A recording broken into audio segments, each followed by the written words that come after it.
हो गई start, good. तो बच्चे, जो कल हमने डिस्कशन की थी कि रजिस्टर ट्रांसफर लैंग्वेज, ठीक है, क्योंकि हमें बेसिक पता चल गया कि कंप्यूटर ऑर्गेनाइजेशन में क्या है, आर्किटेक्चर में क्या है, या उसमें किस तरह से कौन सी लैंग्वेज यूज की जाती है, जो कोड है वो सिस्टम किस तरह से अंडरस्टैंड करता है। ठीक है। तो बेसिक करने के बाद उसमें हमने बच्चे रजिस्टर्स के बारे में पढ़ा था कि रजिस्टर क्या होते हैं, क्यों यूज किए जाते हैं रजिस्टर, या पर्पस क्या है रजिस्टर्स को यूज करने का। तो अभी बच्चे इसमें हम देख रहे हैं कि जो अपना टॉपिक है कि रजिस्टर्स हैं, उनकी हम यूजेस को, या उनको कैसे यूज करते हैं, या अगर कोई रजिस्टर के ऊपर हमने कोई ऑपरेशन को परफॉर्म करना है तो वो किस तरह से होते हैं। ठीक है। उसके बारे में बच्चे अब हम कंटिन्यू करेंगे। तो जैसे मैं कल बताया था कि रजिस्टर ट्रांसफर लैंग्वेज, ठीक है, कि रजिस्टर के अंदर कोई भी जो ऑपरेशन हमने फुलफिल करना है या कोई ऑपरेशन अप्लाई करना है बच्चे, उसके लिए उनके अंदर जो रजिस्टर के इंटरनल लेवल है, उस इंटरनल लेवल में किस तरह से जो कोई इंस्ट्रक्शंस हैं, कोई एग्जीक्यूशंस हैं, वो किस तरह से ट्रांसफर होती हैं। ठीक है बच्चे। तो इसमें जैसे जो डेफिनेशन है, इसमें हमने देखा था बच्चे कि जैसे ये सेकंड लाइन में है, it is a kind of intermediate representation, it that is very close to assembly language बच्चे, कि रजिस्टर में जो भी हम कोई ऑपरेशन अप्लाई कर रहे हैं जैसे असेंबली लैंग्वेज में हम करते हैं, लाइक उसी की तरह ही रजिस्टर के अंदर जो ऑपरेशंस हैं वो एग्जीक्यूट होते हैं, या उसी की तरह वो वर्क करते हैं।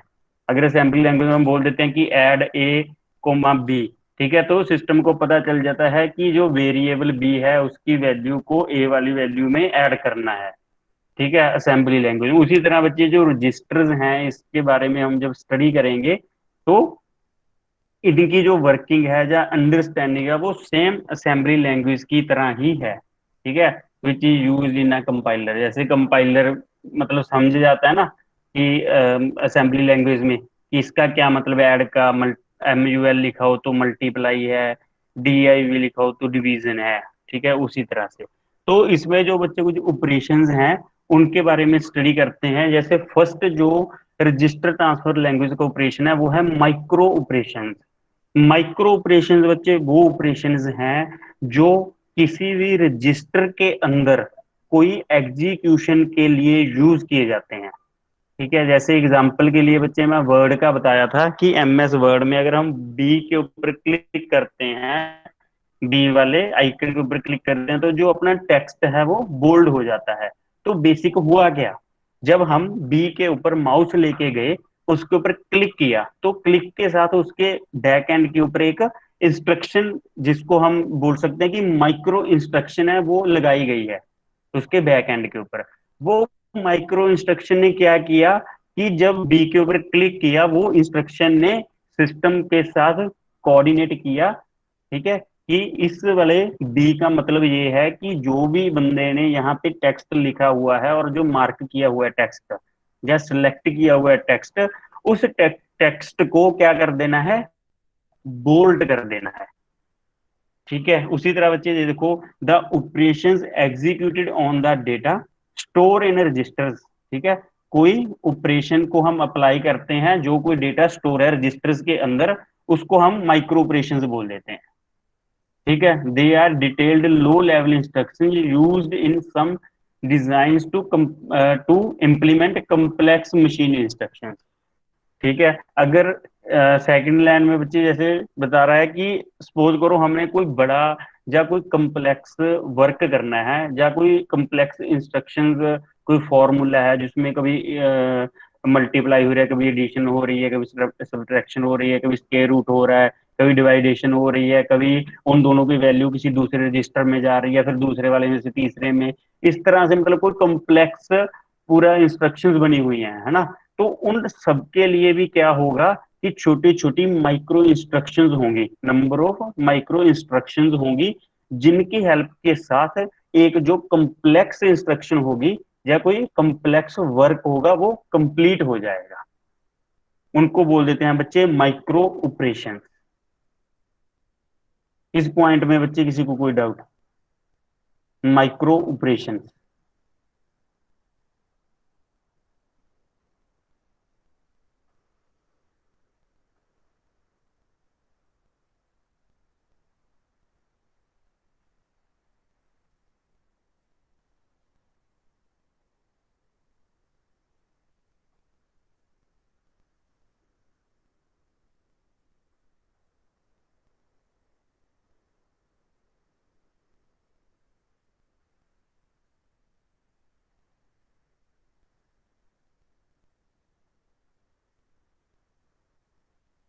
ठीक है बच्चे, micro, lot of people are there population. ठीक है। जैसे इसको बच्चे याद रखने के लिए ना, जो नाम है इससे भी समझ सकते हो। माइक्रो, माइक्रो का मतलब होता है कोई चीज जो बहुत स्मॉल इन साइज हो, है ना। कि कुछ ऐसी इंस्ट्रक्शन जिसमें कोई बड़ी इंस्ट्रक्शन को कंप्लीट करने के लिए कुछ छोटी जो ऑपरेशंस हो, एग्जीक्यूशंस हो, उनको रन किया जाता है, उसको बोल देते हैं माइक्रो ऑपरेशन। ठीक है। नेक्स्ट है बच्चे रजिस्टर ट्रांसफर। ठीक है, नाम से इसको थोड़ा अंडरस्टैंड करने की कोशिश को, कि रजिस्टर, रजिस्टर होते हैं जो हम, हार्डवेयर है ना, रजिस्टर R1 R2 R3, कोई भी रजिस्टर, कि रजिस्टर को क्या करना है, ट्रांसफर करना है। कि रजिस्टर कैसे ट्रांसफर होगा, इसका क्या मतलब हुआ, इसको देखते हैं। The information transformed from one register to another register. ठीक है। नाम से बच्चे देखो क्लियर होता ना कि रजिस्टर है, उसको ट्रांसफर करना है। तो नाम से पता चला कि इसमें कुछ ऐसा होगा कि एक रजिस्टर को किसी दूसरे रजिस्टर के अंदर कोई इंफॉर्मेशन को अगर ट्रांसफर कर देंगे। ठीक है। इज, आगे है, is represented in symbolic form by replacement operator, is called register transfer. इसमें देखो दो बातें हैं बच्चे, कि जो रजिस्टर है उसकी जो इंफॉर्मेशन है, कोई रजिस्टर है उसकी इंफॉर्मेशन है वो किसी दूसरे रजिस्टर में ट्रांसफर होगी, बट वो जो उसका जो इंफॉर्मेशन है वो डायरेक्ट ट्रांसफर नहीं होगी, वो विद द हेल्प ऑफ कोई सिंबल्स होगी, या सिंबल्स की फॉर्म में होगी। सिंबल मतलब कोई जीरो या वन भी हो सकता है, यस या नो भी हो सकता है। ठीक है। अगर इस वाले जो फर्स्ट ट्रांजिस्टर है, इसने बोला कि मेरे में से जो करंट है या इलेक्ट्रिसिटी है वो पास हो रही है। ठीक है। तो ये वाला रजिस्टर ने ये वाली इंफॉर्मेशन दूसरे रजिस्टर को देनी है। ठीक है। तो ये क्या करेगा, इस वाले रजिस्टर को ये नहीं बोलेगा कि मेरे में से पूरी मतलब पूरी सेंटेंस नहीं बताएगा इसको कि मेरे में से जो इलेक्ट्रिसिटी है वो पास हो रही है और मेरी वैल्यू वन है। तो ये क्या करेगा, जो इस रजिस्टर की वैल्यू होगी, जैसे करंट पास हो रहा है तो इसकी वैल्यू वन है, तो वन को इसको ट्रांसफर कर देगा। तो सेकंड जो रजिस्टर है वो ऑटोमेटिक अंडरस्टैंड हो जाएगा कि जो फर्स्ट वाला रजिस्टर है उसमें इलेक्ट्रिसिटी फ्लो हो रही है, कि उसकी वैल्यू वन है। ठीक है, इसको रजिस्टर ट्रांसफर बोल सकते हैं। इसमें बच्चे कोई डाउट है, या कोई और एग्जांपल से समझाऊं, नहीं समझाया तो रजिस्टर ट्रांसफर क्या होता है?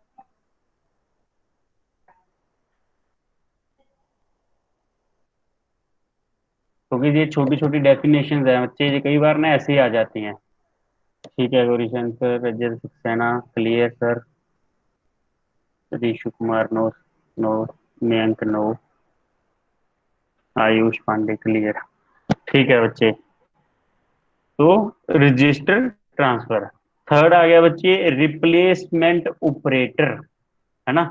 इसको पहले नाम से, सो दैट नाम याद भी हो जाए और थोड़ा आइडिया भी लग जाए। रिप्लेसमेंट, रिप्लेसमेंट क्या होता है, जब कोई चीज खराब हो जाए तो हम बोलते हैं भाई इसकी रिप्लेसमेंट दे दे, है ना, कि इसके बदले में मुझे कोई दूसरा प्रोडक्ट दे दे, या इसी का कोई दूसरी जो प्रोडक्ट है, जैसे एलसीडी खरीदी है कि ये खराब होगी, अंडर वारंटी थी, तो इसको रिप्लेस करके मुझे दूसरी एलसीडी दे दे। तो रिप्लेसमेंट ऑपरेटर, ऑपरेटर भी बच्चे हमें पता है सबको कि ऑपरेटर्स क्या होते हैं। कौन बताएगा बच्चे कि ऑपरेटर क्या होते हैं?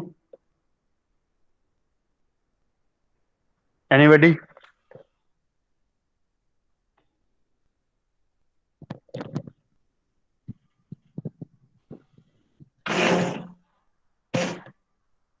ऑपरेटर।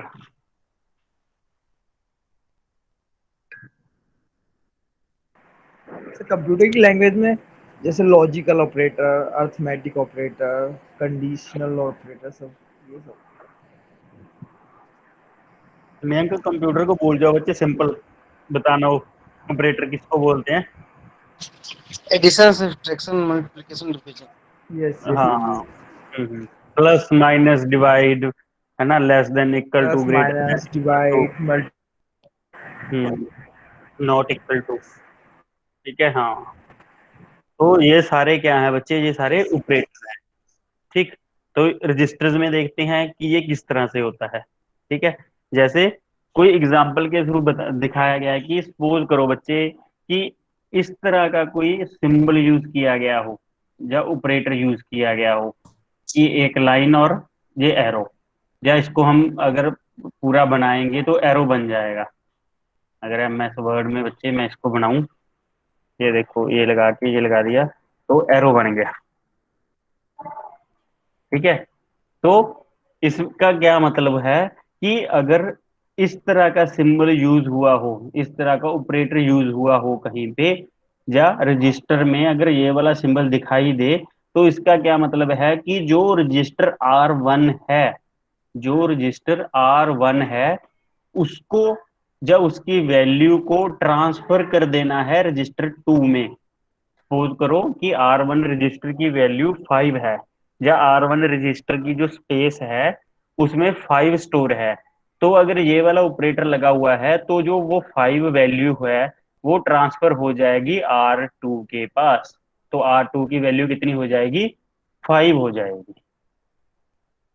ठीक है। इसको बोलते हैं बच्चे रिप्लेसमेंट ऑपरेटर। तो बुक की भाषा में देखते हैं क्या लिखा हुआ है। In this statement R two this this this acts as a replacement operator. ठीक है। तो ये जो ऑपरेटर लगा हुआ है बच्चे, इसको बोलते हैं रिप्लेसमेंट ऑपरेटर है ये। This statement defines the transfer of content of register R1, R1 का जो कंटेंट है इनटू रजिस्टर R2, R1 का जो डेटा है, जो कंटेंट है, वो ट्रांसफर किस में हो जाए, R2 में हो जाए। ठीक है बच्चे, जहां तक कोई डाउट हो। मेथड्स बाद में देखते हैं।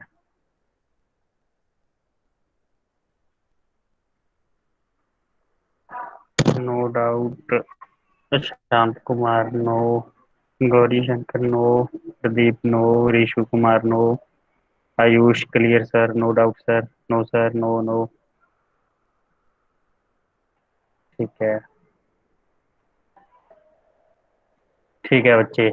तो जो ये लास्ट ऑपरेटर है बच्चे, रिप्लेसमेंट ऑपरेटर, इसमें कुछ और मेथड्स हैं। ठीक है।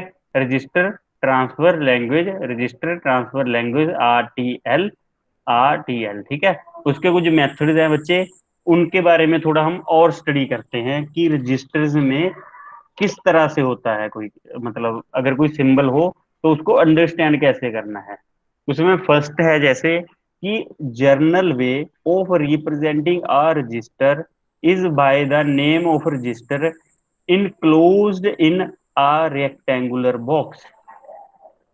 इसका क्या मतलब हुआ बच्चे, फर्स्ट वाले पॉइंट का मैं बताता हूं कि अगर सिंपल भाषा में तुम्हें कोई रजिस्टर मिल जाए और वो रजिस्टर किसी बॉक्स के अंदर हो, रेक्टेंगुलर बॉक्स के अंदर हो, ठीक है, तो वो प्रेजेंट करता है कि ये कोई रजिस्टर है।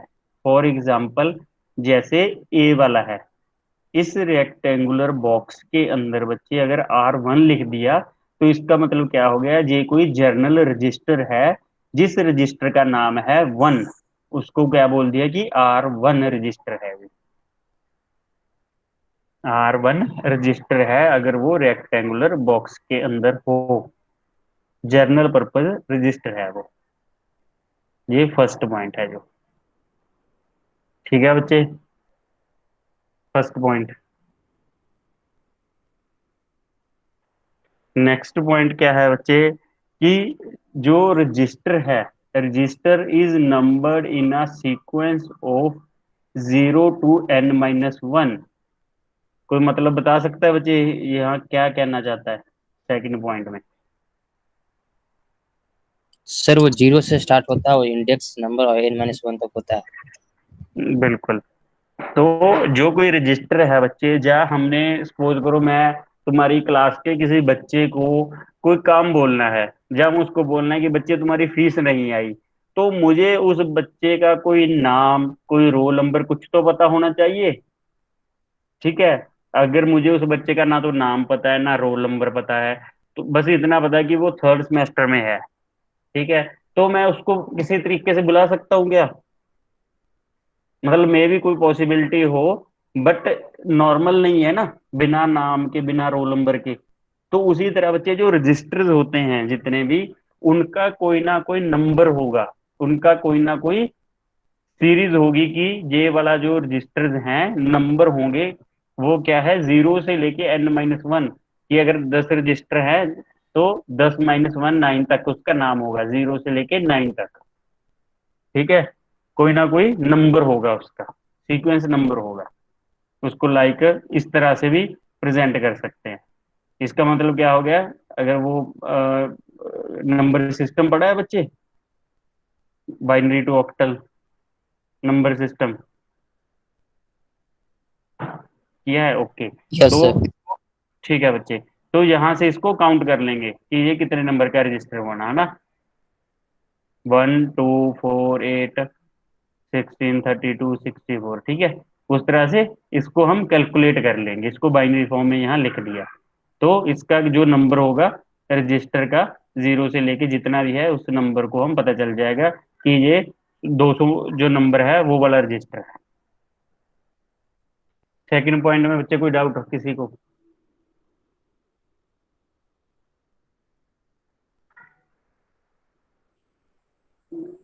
डोरी क्लियर है बच्चे?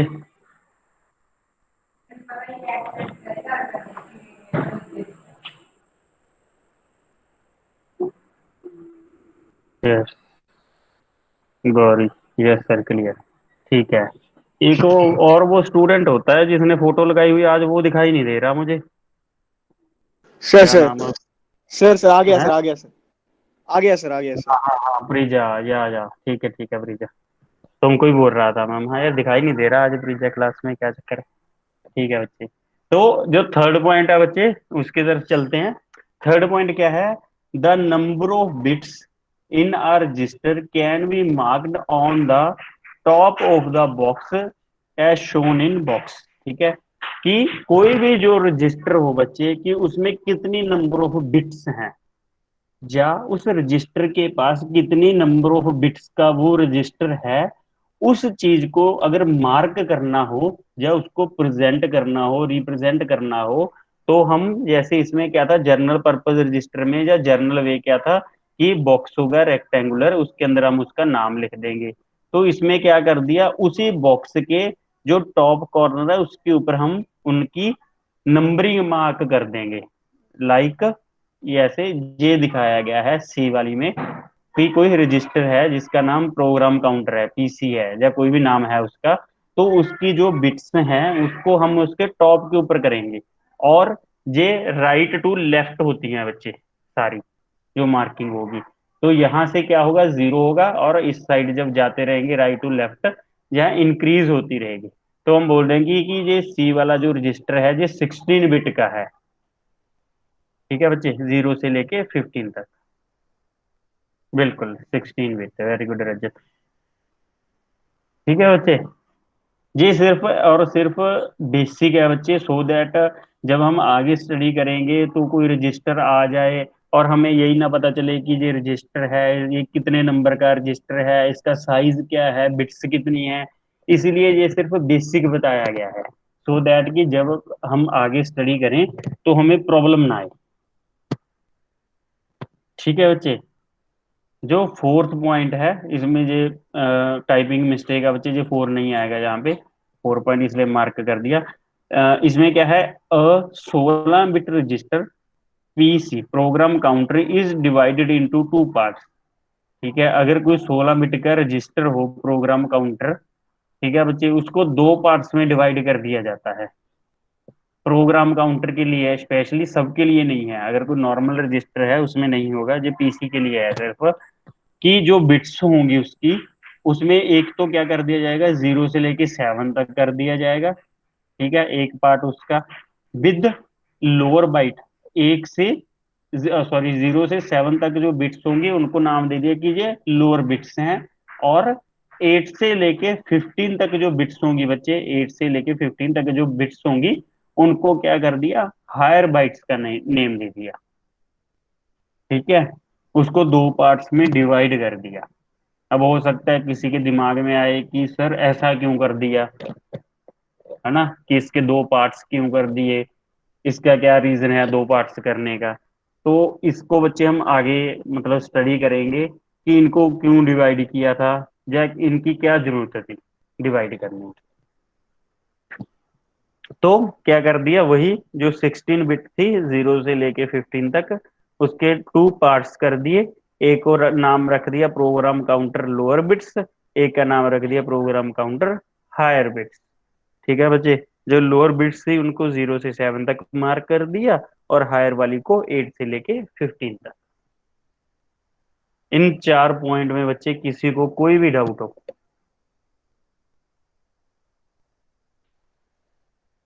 No sir. ठीक है बच्चे, बाकी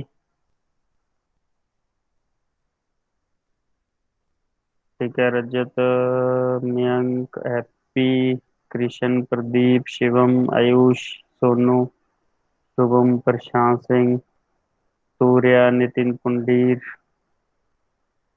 प्रफुल, रिशु। बस ये कॉमन से स्टूडेंट ही है ना, मतलब इनके ही रिप्लाई आता है हर बार, बाकी नए की नहीं किसी का आता। अभिनव, 37 में से अप्रोक्स 15 से 16 स्टूडेंट के रिप्लाई। ठीक है, तो नेक्स्ट बच्चे, इसके बाद हम, ये एक टेबल है बच्चे कि जो रजिस्टर्स हैं उनको हम कैसे अंडरस्टैंड करना है, या अगर कोई इस तरह से कोई रजिस्टर लिखा हुआ है तो हम उसको देख के साथ ही समझ जाएं कि इसका मतलब क्या है। ठीक है, इसीलिए दिखाया गया है कि लेटर और नंबर कि इस साइड जो होंगे बच्चे सिंबल होंगे, यहाँ बताया गया है कि किसका क्या मतलब है, यहाँ उसकी एग्जाम्पल है। ठीक है, फर्स्ट के साथ चलते हैं। कोई लेटर हो या कोई नंबर हो, उनका क्या मतलब है, या उनसे क्या समझना है अगर ऐसा कोई सिंबल मिले तो।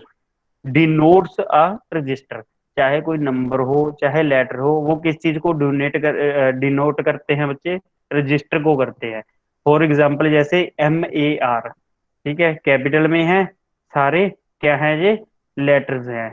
तो इसका क्या मतलब है, ये कोई मेमोरी एड्रेस रजिस्टर है। MAR है ना, कि मेमोरी एड्रेस रजिस्टर है कोई।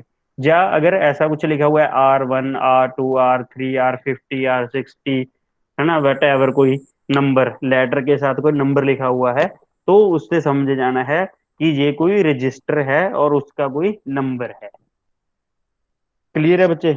इसमें तो वो कोई मुझे लगता है नहीं कोई कंफ्यूज होने वाली बात। ठीक है, तो नेक्स्ट बच्चे, अगर कोई ये इस तरह की राउंड ब्रेसेस मिले या राउंड ब्रेसेस लगी हो, इसका मतलब होता है डिनोट करती है अ पार्ट ऑफ रजिस्टर, कि ये कोई रजिस्टर है उसके किसी पार्ट को डिनोट करेगी। कैसे करेगी, अगर सपोज करो कोई रजिस्टर है R1 और उसके ब्रेसेस में लिख रखा है 8 बिट, तो इसका क्या मतलब हो गया कि जो रजिस्टर R1 है इसका जो साइज है वो 8 बिट है। ठीक है, या हम और क्या लिखा जा सकता है, इस चीज को इस तरह से प्रेजेंट कर सकते हैं, 0 से लेके 7 तक। इससे ही पता चल जाएगा कि ये जो रजिस्टर है वो 8 बिट का है। अगर 16 का हो तो 16 बिट, और 0 से लेके 15 तक। ठीक है बच्चे, इनको मैं थोड़ा स्पीड से बता देता हूँ, मुझे नहीं लगता कि इसमें कुछ ज्यादा बताने वाला है। ठीक है, बट ये पता होने जरूरी है। तो एक बच्चे ये वही आ गया, ऑपरेटर, ट्रांसफर ऑपरेटर सिंबल है ना, ये क्या करता है, denotes A transfer of information है। तो इसका क्या मतलब हो गया, अगर R1 को इस वाली साइड एरो है, ये इसमें बच्चे बहुत गलती करते हैं, एरो को मतलब देखते नहीं है कि किस साइड है, या मतलब ऑपोजिट लिख देते हैं। कि R2 का डेटा R1 के पास जाएगा, है ना। तो इसलिए गलती कर देते हैं, इसको ध्यान से देखना कि R1 का जो डेटा है या R1 की इंफॉर्मेशन R2 में ट्रांसफर होगी। ठीक है बच्चे। फिर क्या है, अगर कोमा लगा हुआ हो, specify 2 micro operation of register transfer. ठीक है, अगर हम एक साथ कोई 2 ऑपरेशन को एग्जीक्यूट करना है तो हम फर्स्ट वाला ऑपरेशन लाइक दिस या दिस कोई भी लगा लो, तो इसके साथ कोमा लगा के दूसरे वाला ऑपरेशन लगा देंगे। ठीक है बच्चे, इससे पता चल जाएगा कि ये अलग रजिस्टर है, उसका अलग ऑपरेशन है, ये कोई दूसरा ऑपरेशन है जहाँ पे कोमा मिसप्रिंट है। ठीक है, कोमा आ जाएगा। जा अगर कॉलन लगा हुआ हो बच्चे, ये क्या करता है, डिनोट्स कंडीशनल ऑपरेटर। कॉलन का मतलब क्या है, कंडीशनल ऑपरेटर। फॉर एग्जाम्पल कोई पी है, ठीक है, कोई वेरिएबल है या कोई प्रॉब्लम है, कुछ भी लगा लो, इसको पी है जिसमें वैल्यू जानी है, अगर उसके साथ कॉलन लगा दिया तो अगर ये वाली कंडीशन हो रही है पॉसिबल, अगर पी में कोई कंडीशन है वो पॉसिबल हो रही है, तो क्या करे, R1 का जो डेटा है वो R2 में ट्रांसफर हो जाए। लगा आ गया ना नीचे, if P is equal to 1, अगर P की वैल्यू 1 होती है तो ये वाला ऑपरेशन एग्जीक्यूट हो, अगर P की वैल्यू 1 नहीं है तो ये वाला ऑपरेशन एग्जीक्यूट नहीं होगा। क्लियर है बच्चे।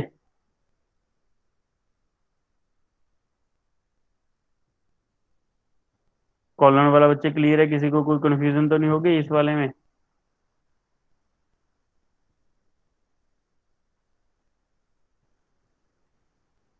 ठीक है बच्चे, क्लियर है, ठीक है ठीक है, नो कंफ्यूजन, गुड। तो जो नेक्स्ट है बच्चे, उसमें क्या है, नेमिंग ऑपरेटर। जैसे नाम से ही क्लियर है, अगर किसी का नाम चेंज करना हो, ठीक है, इसके लिए क्या होता है, कॉलन और इक्वल टू, कॉलन और इक्वल टू, ये किसको प्रेजेंट करता है, denotes another name for an already existing register और अलाइंस। ठीक है, अगर कोई रजिस्टर हो ऑलरेडी, या जैसे हम मान लो प्रीजा है ना, इसका ये क्या है, ओरिजिनल नेम है, ये बोल दे कि यार घर में मुझे मतलब प्रीजा को कुछ भी बोल दो, इसका नाम प्रीजा है, कोई निकनेम बच्चे घर में, सपोज काकू है इसका नाम। ठीक है, तो प्रीजा को क्या बोलेंगे कि प्रीजा, यहाँ क्या लिख देगा कि प्रीजा, ठीक है, प्रीजा कॉलन इक्वल टू कक्कू। तो जो काकू है वो क्या है, इसका दूसरा नेम हो गया।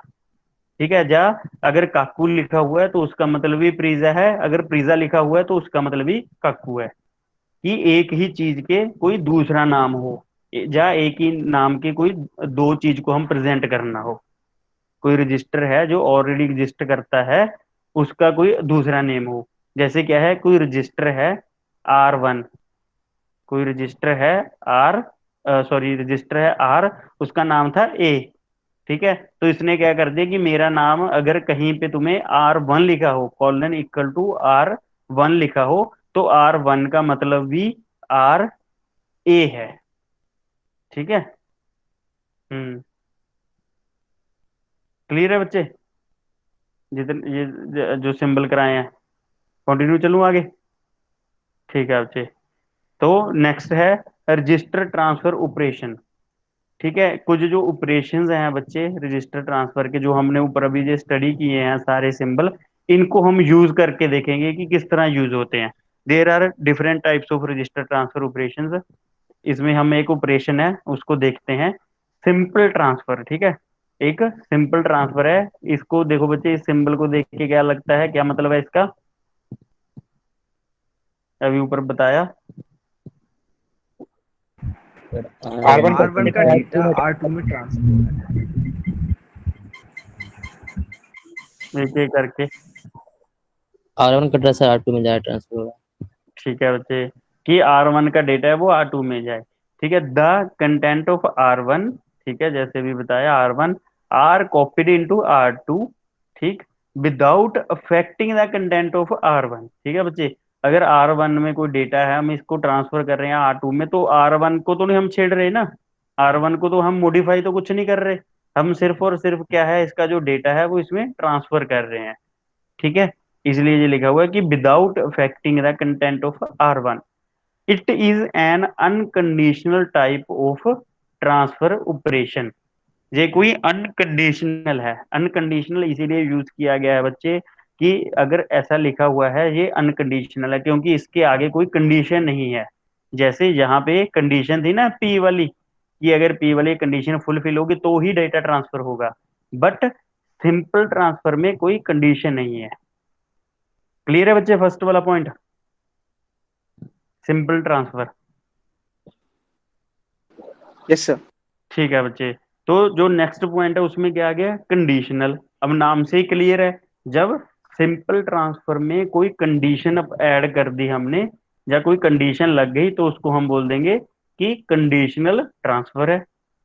ठीक, उसको जैसे ये प्रेजेंट किया गया है बच्चे डायग्राम के थ्रू, इसमें इसका क्या मतलब है हुआ कि जहाँ कोई कंट्रोल फंक्शन है, कुछ भी है, कोई ऑपरेशन परफॉर्म हो रहा है जहाँ जहाँ पे, है ना, और उसमें क्या है, अगर p की value p is equal to 1 हो गई, ठीक है, जो जहाँ कोई ऑपरेशन फंक्शन कुछ भी जो चल रहा था उसकी वैल्यू जब p इज इक्वल टू 1 हो गई तो क्या करे कि r1 का जो डेटा है वो ट्रांसफर हो जाए r2 में।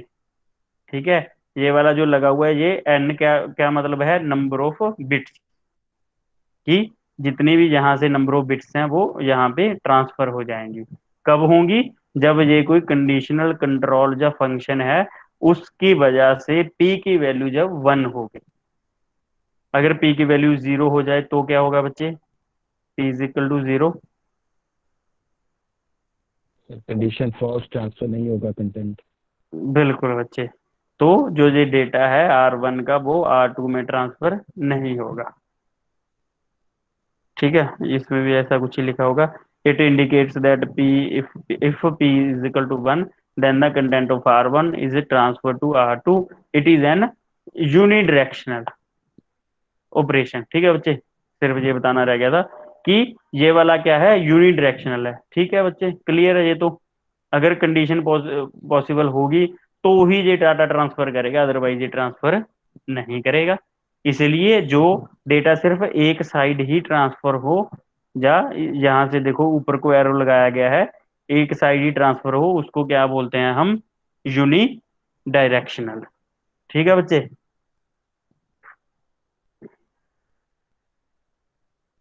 क्लियर है बच्चे, second point conditional transfer.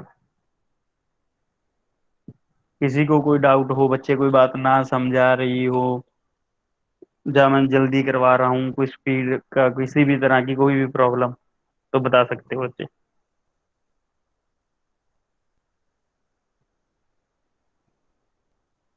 Okay, ठीक है बच्चे, शैल वी कंटिन्यू। ओके, तो थर्ड पॉइंट की तरफ चलते हैं बच्चे। सर हाँ बच्चे, सर जब R1 का डेटा R2 में ट्रांसफर होगा तो दोनों में नंबर ऑफ बिट्स सेम ही रहना चाहिए। अगर R1 n बिट्स का है तो R2 भी n बिट का ही होना चाहिए। वो बच्चे जो R2 रजिस्टर है इसके ऊपर डिपेंड करता है कि उसने R1 से कितना डेटा लेना है। ठीक है, अगर R1 को के पास सपोज करो 8 बिट्स का है और R2 रजिस्टर भी 8 बिट का है, तो सब अगर इसको जरूरत है कि सारी बिट्स की जरूरत है मुझे, तो 8 की 8 बिट ले लेगा। अगर R2 16 बिट का है और R1 8 बिट का है तो इसने देखा कि मुझे इससे 8 बिट की जरूरत है तो 8 बिट डेटा ट्रांसफर कर लेगा। यहाँ जो लिखा हुआ है ओके सर। बच्चे, हाँ, मतलब डिपेंड करता है उसको जितनी बिट्स चाहिए, इसीलिए बोला हुआ है नंबर ऑफ बिट्स, कि जितनी बिट्स हैं उस अकॉर्डिंग ही डेटा लेगा। अगर सपोज करो ये 8 बिट का, ये 16 बिट का है, अब ये इसको ये थोड़ा बोलेगा भाई मुझे तो 16 बिट ही दे, मैं तो तुम्हारी 8 बिट नहीं लूंगा। ठीक है, तो अगर ये 8 बिट का है और ये 16 का है तो इससे बच्चे ये 8 बिट ही ले सकता है, इससे ज्यादा पॉसिबल ही नहीं है। जा सर ये सर R2 में पहले से डाटा रह सकता है ना? क्या रिशु बच्चे, समझ नहीं आई। मतलब R1 से डाटा R2 ले रहा है तो 8 बिट ले रहा है, लेकिन ऐसा भी हो सकता है कि R2 में पहले से और उसमें इंफॉर्मेशन हो, डाटा हो। हाँ, तो मतलब ऐसा हो सकता है ना? अगर बच्चे देखो इसके पास डेटा है तो इसने आगे भी ट्रांसफर कर देना है ना पी के साथ, क्योंकि ये कंडीशनल है। ये डाटा कब ले रहा है, जब पी इसको बोल रही है डेटा लेने को, जब पी की वैल्यू जब 1 हो रही है तो ही डेटा ले रही है ना। ठीक है, दैट मीन्स क्या है, इसमें से जो डेटा है वो कहीं तो ट्रांसफर हो रहा है, या इसमें स्टोर हो रहा है, कुछ तो इसके अंदर हो रहा है ना, बैक एंड के ऊपर। अब ऐसा तो है नहीं कि R2 है वो सिर्फ स्टोर करके रखता रहेगा, या हो सकता है कि इसने एक बार तो डेटा ले लिया, उसको स्टोर करके रख लिया, उसके बाद फिर ये इसने डेटा ही नहीं लेना।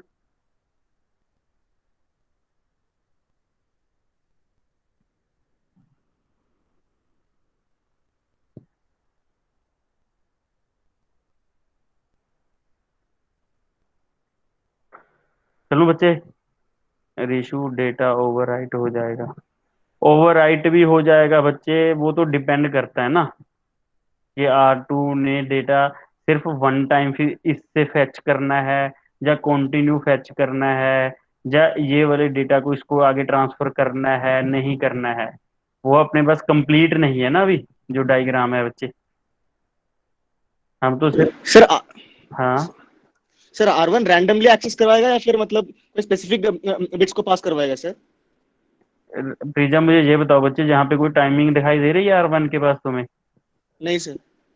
तो R1 का अपना कुछ नहीं है, R1 डेटा दे थोड़ा रहा है, मतलब R1 ट्रांसफर कर कुछ भी कॉपी नहीं कर करवा रहा है। रहा, R1 डेटा कुछ नहीं कर रहा।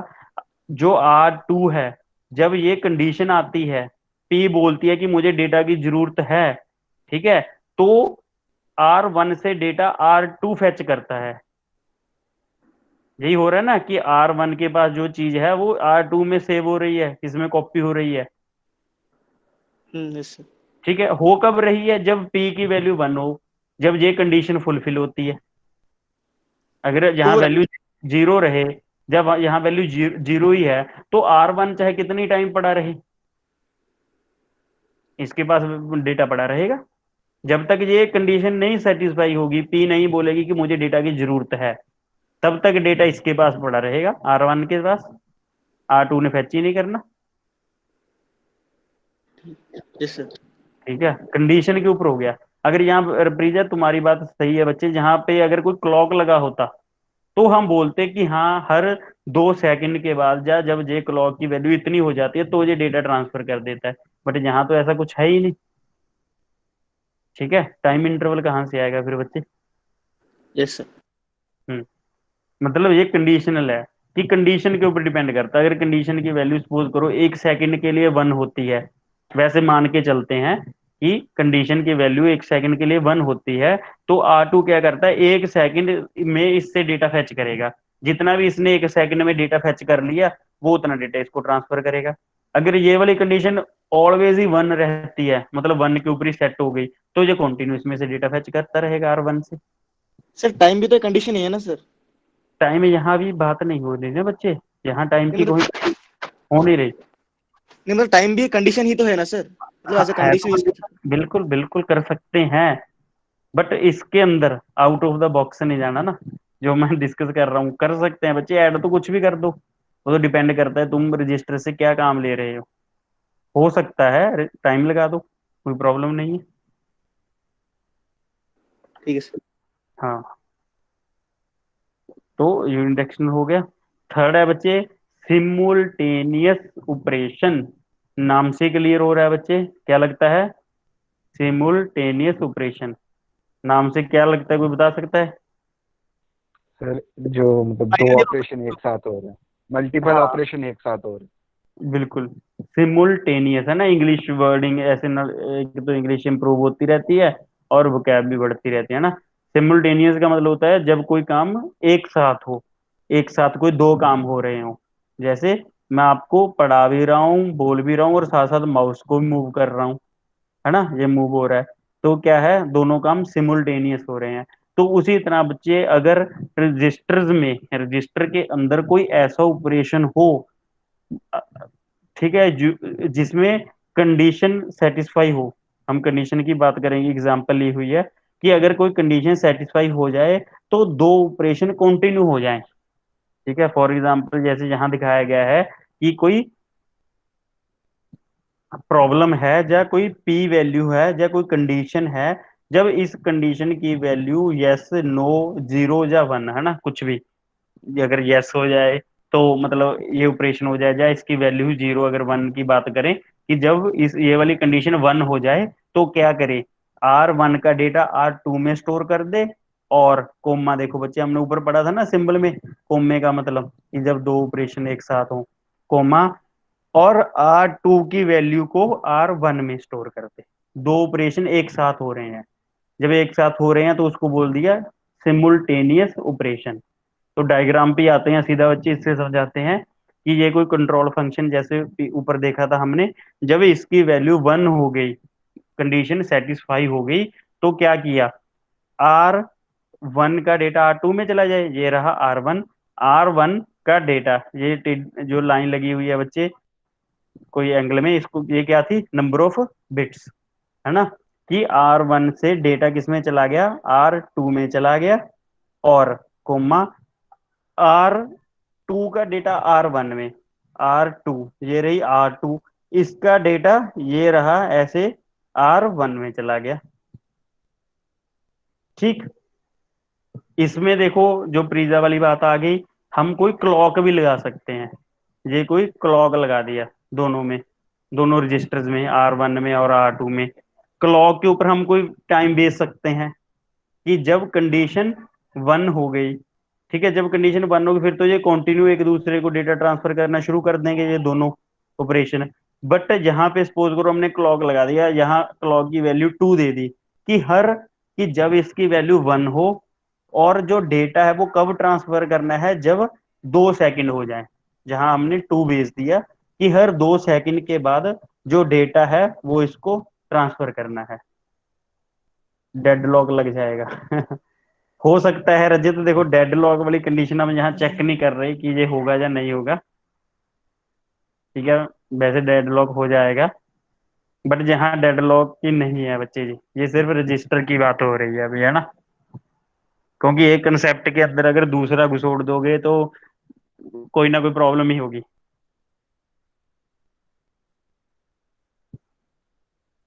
क्लियर है बच्चे जी ये वाला, क्लॉक नहीं होगी तो, जब क्लॉक नहीं है बच्चे फिर बस इस कंडीशन के ऊपर, अगर 1 होगी फिर ये कॉन्टिन्यू, मतलब जो डेटा है R1 का R2 में जाता रहेगा, R2 वाला डेटा R1 में जाता रहेगा, अगर क्लॉक नहीं होगा। ये तो मतलब जैसे प्रीजा ने पूछा था, ये तो एडिशनल है, कंडीशन है, एडिशनल कंडीशन है ये, इसको मतलब अलग से हम और ऐड कर सकते हैं, अगर नहीं। सर पहले कौन सा कंडीशन अप्लाई होगा सर? क्या प्रीजा, पहले कौन सा कंडीशन अप्लाई होगा सर? पहले तो ये वाला होगा, सबसे पहले P वाला, क्योंकि हम नहीं मतलब कंडीशन, उन दोनों में से R2, मतलब एरो टू R1 फिर R1 एरो टू, उन दोनों में से पहले कौन सा होगा सर? पहले पहले वाला बच्चे, फर्स्ट वाला। तो जो पहले R1 का डाटा R2 में आ गया, तो फिर तो अगर हम सेकंड करेंगे तो फिर R1 का डाटा घूम के R1 में जाएगा ना सर? हाँ, फिर वही डेटा वापस से चला जाएगा, R2 वाला R1 में चला जाएगा। नहीं नहीं सर, R2 का वैल्यू तो R1 हो चुका है ना सर, अभी R2 का वैल्यू तो R1 से रिप्लेस हो चुका है पहले हाँ केस में। हाँ, तो बाद में हम तो सेकंड केस करेंगे तो फिर R1 का डाटा घूम के R1 में जाएगा। बिल्कुल बच्चे, ठीक। मतलब सपोज करो एग्जाम्पल से बताता हूँ इसका, जैसे R1 के पास बच्चे 0 और 1 था, है ना, ठीक है ब्रिजे, R और 0 यस और सर, यस 1 था बच्चे, 0 और 1 कहाँ चला जाएगा, ऐसे घूम के यहाँ चला जाएगा, या यहाँ से लगा लो, चलो इतना क्यों घूमना, यहाँ से चला गया R1 का 0 1 किसके पास चला गया, R2 के पास चला गया, 0 और 1, फिर जब ये दूसरी कंडीशन चली तो इसके पास क्या आ गया, 0 और 1 आ गया, फिर इसने ये वापिस इसको R1 को दे देना 0 और 1, एक ही डेटा मतलब 2 टाइम्स घूम के आ जाएगा इस कंडीशन के अकॉर्डिंग। बट जब क्लॉक लगा दिया, ठीक है, तो क्लॉक का, अब तो देखो दोनों में एक ही क्लॉक लगाया गया है, बट इन इन दोनों में अगर हम ऑप्शनल क्लॉक लगा दें, अलग अलग लगा दें, कि एक बार इसकी वैल्यू पॉजिटिव हो, एक बार इसकी वैल्यू पॉजिटिव हो, ठीक है, फिर जो 0 1 गया फिर वो 0 1 नहीं जाएगा, फिर वो चेंज हो जाएगा।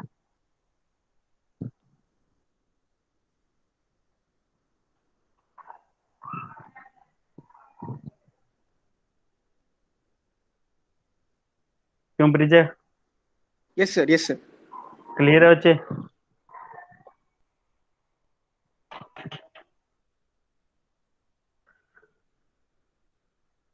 रिप्लाई नहीं आया काफी स्टूडेंट्स का, मुझे लग रहा है डाउट है। पूछो बच्चे, क्या डाउट है?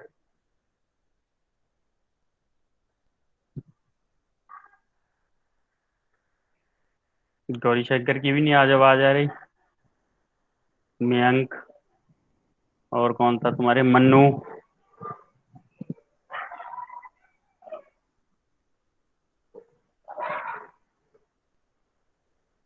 क्लियर है? ठीक है बच्चे, क्लॉक वाले में कोई कंफ्यूजन तो नहीं हुई? मुझे ऐसा है कि बाकी तो क्लियर हो गया होगा, कि क्लॉक में ना कहीं तुम कंफ्यूज हो गए हो कि क्लॉक कैसे ये मतलब लगा दिया। क्या चीज को रिपीट करूँ ऋषु बच्चे? क्लॉक। ठीक है। जो देखो डेटा है वो पता चल गया बच्चे हमें, है ना, कि किस तरह से इस जो कंडीशन है उसके ऊपर अगर वो सेटिस्फाई होती है तो ट्रांसफर होता है।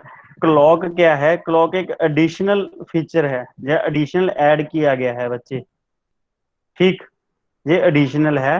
तो क्लॉक में हम क्या कर सकते हैं? हम क्लॉक में इस तरह से कोई टाइम सेट कर सकते हैं कि जो क्लॉक है उसमें सपोज करो हमने 2 सेकंड सेट कर दिया, कि जो ये डेटा है, ये वाली कंडीशंस का डेटा है, R1 का डेटा जब R2 के पास जाता है तो वो कब जाए? जब क्लॉक से हमने सिग्नल भेज दिया कि हर 2 सेकंड के बाद जाए।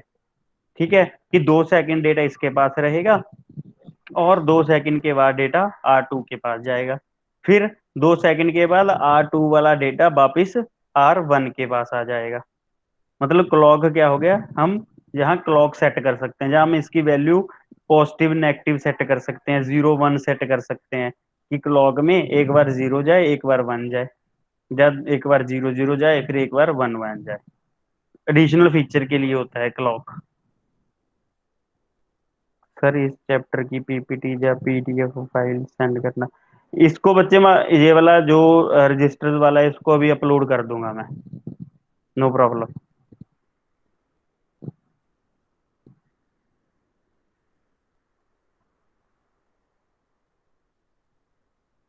इसको थोड़ा देखो थ्योरी में हो सकता है ज्यादा समझ आ जाए, मतलब चलो वैसे तो क्लियर है। If the control function P1, ठीक है बच्चे, ये देखो कंट्रोल फंक्शन जो P1 है, is P is equal to 1, P की वैल्यू 1 हो गई, then load the content of R1 into R2। ये भी हमें क्लियर है बच्चे कि ये फर्स्ट वाली कंडीशन चलेगी। R1 का जो डेटा है, कंटेंट है, वो किस में चला जाएगा? R2 में लोड हो जाएगा। And at the same clock load the content of R2 into R1, कि जब ये क्लॉक है इसकी वैल्यू हमने इक्वल टू रख दी, कि क्लॉक की वैल्यू इक्वल टू कंडीशन की वैल्यू है। अगर ये कंडीशन 1 है तो क्लॉक की वैल्यू 1 होगी। तो जब ये डेटा इसके पास गया, यहाँ से क्लॉक सिग्नल गया, तो इसने साथ के साथ ही इस वाली वैल्यू को वापस इसको दे दिया। अगर हमने क्या रख दिया कि P की वैल्यू 1 है और क्लॉक की वैल्यू 0 है, तो एक बार डेटा इसमें चला जाएगा, बट जब तक ये वाला 0 1 नहीं होगा तब तक ये वापिस नहीं चलेगा, या ये कंडीशन नहीं चलेगी। वो तो हम किसी भी तरीके से मतलब क्लॉक की वैल्यू को अपनी नीड के अकॉर्डिंग सेट कर सकते हैं। बेसिकली जो क्लॉक है बच्चे, जब तुम कोई गेम खेलते हो या कोई प्रोग्रामिंग करते हो ना, तो पूरा कोड लिख देने के बाद जब तुम उसको रन करते हो तो कुछ सेकंड के बाद उसका जो रिजल्ट है वो ब्लैक स्क्रीन के ऊपर शो होता है। ठीक है, अगर सपोज करो उस केस में मैं वहां पे क्लॉक की वैल्यू 5 लगा दी, कि जब बंदा प्रोग्राम रन करे तो सिस्टम ने प्रोग्राम को रन, अब कंपाइलर ने कंपाइल करने के बाद 5 सेकंड के बाद उसका रिजल्ट ब्लैक स्क्रीन के ऊपर दिखाना है। तो वहां पे क्या हो गया? क्लॉक बोल दो उसको, उसको डिले टाइम बोल दो। उस तरह से हम सेट कर सकते हैं जिस तरह की हमें जरूरत हो। अगर ये डेटा हमें हर 5 सेकंड बाद चाहिए, हर 10 सेकंड बाद चाहिए, 20 सेकंड बाद चाहिए, 1 मिनट बाद चाहिए, तो हम क्लॉक की वैल्यू उसी अकॉर्डिंग सेट कर सकते हैं। ठीक है बच्चे, क्लियर है?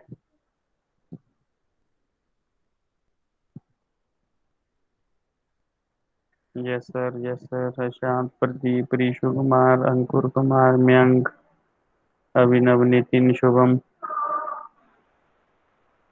प्रशांत। सर फिर इसका मतलब ये हुआ कि जैसे